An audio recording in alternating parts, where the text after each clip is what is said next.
នៅទីនេះមេឃកំពុងតែភ្លៀងដូចទឹកភ្នែករឿងដែលហូរស្រក់ព្រោះនឹក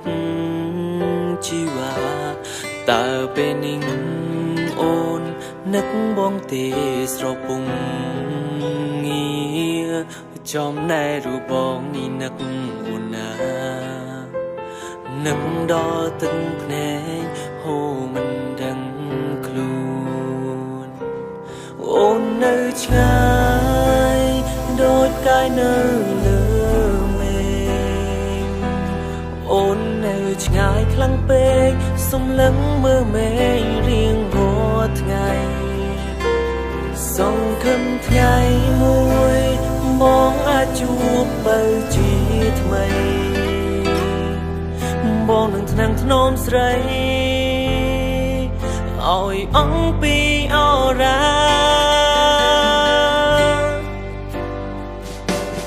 ជូនទាំងភ្នែកប្រាប់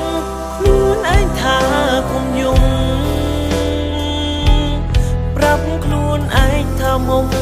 នឹងវិលត្រឡប់រកវិញណាទុំបីពេលនេះពុំយើងនៅឆ្ងាយពីគ្នាតែបងមិនដែលភ្លេចនឹកពុំងារនៅតែរងចាំថ្ងៃអូនវិលត្រឡប់វិញ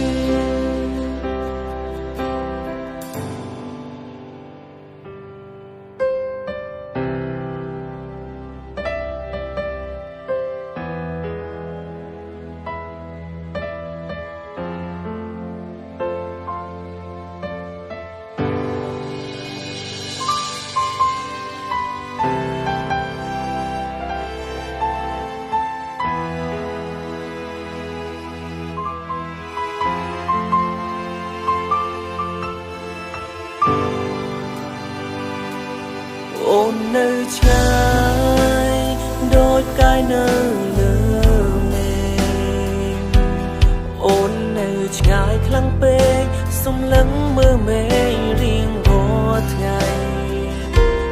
សង្ឃឹមថ្ងៃមួយបងអាចជួបបើជាថ្មីបងនឹងថ្នាំងថ្នមស្រីឲ្យអង្គពីអរ៉ា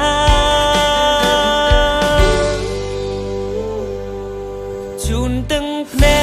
កប្រាប់ខ្លួនឯងថាគុំយំប្រាប់ខ្លួនឯងថាមុំនឹងវិលត្រឡប់រកវិញណាទុំបីពេលនេះពុំយើងនៅឆ្ងាយពីគ្នាតែបងមិនដែលភ្លេចនឹកពុំងារនៅតែរងចាំថ្ងៃអូនវិលត្រឡ